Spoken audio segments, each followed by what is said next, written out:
வரும் லோக்சபா தேர்தலில் தனித்து போட்டியிட தயாராக வேண்டும் என்று அதிமுக பொதுச் செயலாளரும் தமிழக முதல்வருமான ஜெயலலிதா கட்சியினருக்கு அழைப்பு விடுத்துள்ளார்.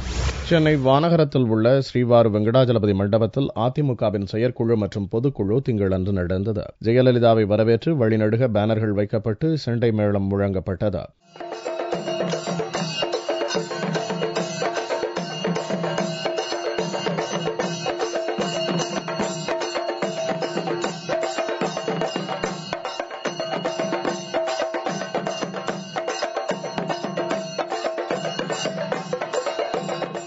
இக்கூட்டத்திற்கு அதிமுக அவைத்தலைவர் மதுசூதனன் தலைமை வகித்தார். பொதுச் செயலாளரும் முதல்வருமான ஜெயலலிதா, கட்சி நிர்வாகிகள், தமிழக அமைச்சர்கள், செயற்குழு மற்றும் பொதுக்குழு உறுப்பினர்கள் பங்கேற்றனர். லோக்சபா தேர்தலுக்காக அதிமுகவில் அமைக்கப்பட்ட குழு தமிழகம் முழுவதும் கூட்டங்களை நடத்தி அதன் அறிக்கையை பொதுச் செயலாளர் ஜெயலலிதாவிடம் சமீபத்தில் சமர்ப்பித்தனர். அது தொடர்பாக இக்கூட்டத்தில் விவாதிக்கப்பட்டது.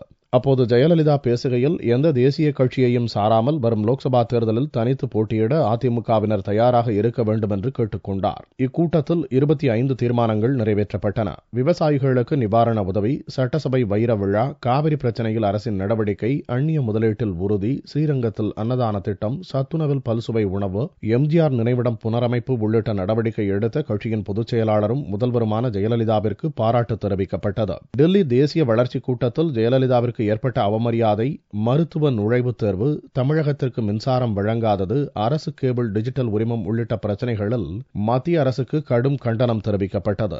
மேலும் இலங்கை தமிழர்கள் அழிவதற்கு காரணமாக இருந்துவிட்டு மனித சங்கிலி, 3 மணி நேர உண்ணாவிரதம் என கபட நாடகம் ஆடிவிட்டு டெசோ மாநாடு நடத்திய திமுக தலைவர் கருணாநிதிக்கு இப்பொதுக்குழு கடும் கண்டனம் தெரிவிப்பதாக தீர்மானமும் நிறைவேற்றப்பட்டுள்ளது. காவிரி நடுவர் மன்றத்தின் இறுதி தீர்ப்பை அரசிதழில் வெளியிடாமல் செய்ததற்கு கருணாநிதிதான் காரணம் என்றும், அரசு கேபிள் டிவிக்கு முட்டுக்கட்டை ஏற்படுத்தியதற்கும் கருணாநிதி குடும்பமே காரணம் என்றும் இக்கூட்டத்தில் கண்டனம் தெரிவிக்கப்பட்டது.